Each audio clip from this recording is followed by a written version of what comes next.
Let's defeat Everdark, Sentient, Pest. When you first enter the arena, both of them will appear as in their second phase where they do the roar and the charged attack. Don't get too close as he will roar, which can stun you, and if you have an uplifting aromatic, it breaks it. If you have a spell with range or a bow, you can go ahead and use that. Just note when he's in the middle of his roar, a bow won't do anything. After his roar, he will start charging with one singular beam that pops up out of the ground. In solo, he does this charged attack 4 times, but he can do it more in trios or duos. On the last one, he's going to send up ground attacks and the moth will put extra laser beams in the air. Simply just run to the side and then jump and roll. You can guard against this or deflect as well. You can also completely defeat his first phase if you do have something ranged that does a lot of damage. And you can also get a little closer if you're more comfortable by running towards him before he does his final charge, in which you can just kind of circle around him. This lets you get more attacks in. Once he's done charging, he has several different moves he can do. The most likely is a stomp, where the moth will also add some poison on the side that he stomps, so just strafe to the opposite side. The stomp can be deflected, the poison cannot. Please beware that the moth can send out a laser beam at any time.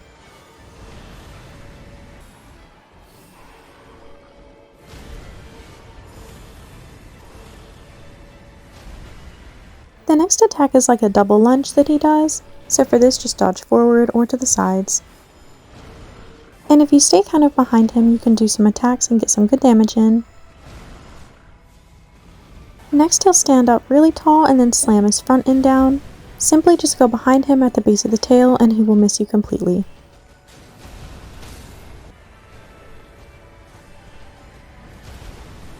Next is a little similar. He stands up tall, but he punches his little fists together first. He'll do 3 attacks, and then he'll pull up on the ground, sending projectiles from the ground as well as the moth sending beams from the air.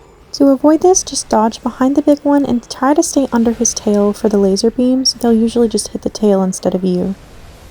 And you can get in some damage. If you wander too far, he has a jump attack in which the moth will summon beams and then the scorpion will jump. When he jumps, his claws can hit you, and he can also hit when he lands, of course, so you kind of want to run to the side and then dodge or guard. You can stance break this, but you can't really do a crit, but it does allow you to damage the moth even further, which is the more weak to fire. Once you deplete this health bar, the moth will fall off of the scorpion. This is where phase 2 begins, so before it actually begins, you will have a little bit of time to use some starlight shards or heal if you want. Then a big red moth is going to appear called Animus. While he's first appearing, you can target lock and damage him. So if one of your players has something ranged, go ahead and get them to start attacking him. He's going to halfway revive the moth and the lobster before he disappears and you're not able to damage him any further. If you don't have ranged, you can either wait or you can go ahead and start attacking either the scorpion or the moth. Before we get into what's next, I'll go over the movesets for this section, which of course is mostly reused from the first section. So we have the double lunge, the stomp attack, the leap, the big ground slam, and the re-edition of the roar where he travels underground and then pops up again later, which is actually used in the original first phase of the fight. So when he does this, he will shake his tail before he roars. You might want to run away when he roars or he will kind of knock you back. Then he will stay underground for a period of time in which you'll finally see some dust arrive before he pops out of the ground. While he's underground, the moth may shoot poison at you or laser beams, so please be careful. This section also reintroduces this attack from the moth where he sends a bunch of projectiles and the scorpion lobster hardens. When this happens, you can simply hide behind the lobster. His body will block the projectiles for you.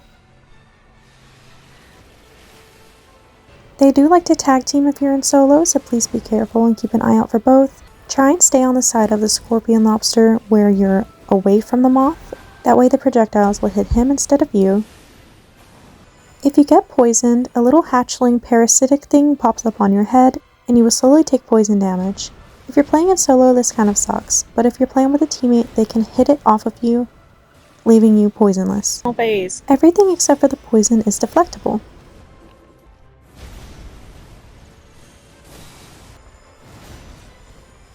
Now that we've seen their moveset, I'll go on to the next part of the video, which is strategy. You need to decide whether you're going to kill the scorpion lobster or the moth first, as when one of them dies, Animus will re-enter their body and take control of them. Since most people do the scorpion, I'll go ahead and do the moth first. The moth is not very recommended because he flies in the air, it's kind of hard to hit him. While Animus is in the body of one of these two, you can damage him as well. When Animus is in this state, you can damage him. He also takes a little bit of damage himself just from entering their body. Once he enters a body, the other one will still be aggroed onto you, so you can either kill them, but just beware the Animus may enter their body next. The moth doesn't really receive a lot of new moves. He receives this instead of his regular blue beams, which you can just dodge to the side, or in front. You can deflect these, of course. And unlike the single grab attack from the blue moth, the red moth will do 2 grab attacks in a row. He also spews a lot more poison than originally. When he does this, just run behind him. The final new attack of the moth is just like the blue laser beams coming from the sky, except they're going to be red and there are going to be a lot more. No need to fear, I'll show you how to dodge. It has a very wide AoE, but you can run outside of the perimeter, but if not, just run in kind of a curved line and they'll hit behind you. Deflecting this is very difficult. You don't simply just hold the deflecting button, but you don't spam click it either. So as you can see from the moth, they come in little bursts, so you can hold for a few and then let go, hold for a few and then let go. Moving on to the scorpion or lobster, before we start with movesets, I just want you to be aware that his body will no longer block the light beams from the moth until he's standing back up anyway. So while you're waiting for him to revive, just be wary of the moth and keep an eye on it. Now his moveset doesn't very much change. The stomp attack gets a different kind of ground AoE instead of the spikes. It has like a red AoE that explodes after a delay, and this happens with all of the stomp attacks. Just dodge anything else the way you normally would, but for the red AoE, you can either jump or you can dodge it after a delay. For his special, he will wiggle his tail before roaring, just run away for that. And then he will start a series of slamming attacks that do the red AoE. You can dodge these the same way as the stomp, or you can simply just run around him. You can also kind of stay near his butt to avoid most of them altogether. These are also deflectable as well, and blockable for guardians. And the last attack on this video is from Animus himself. Now, as to when he does this is kind of tricky. Some people say every 2 minutes if there isn't another body ready for him to take, but you can see here there was a body ready and he still did it anyway as soon as he exited the scorpion. So on that account I apologize, but I'm not sure exactly when he will do this.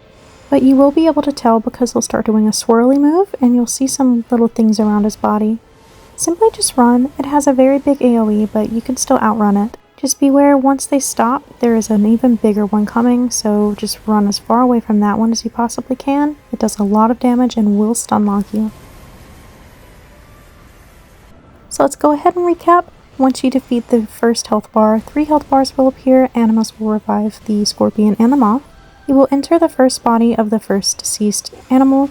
Once he exits, he will do this attack, and you will just have to repeat killing one of them at a time, or both if you want, until the top health bar is deceased.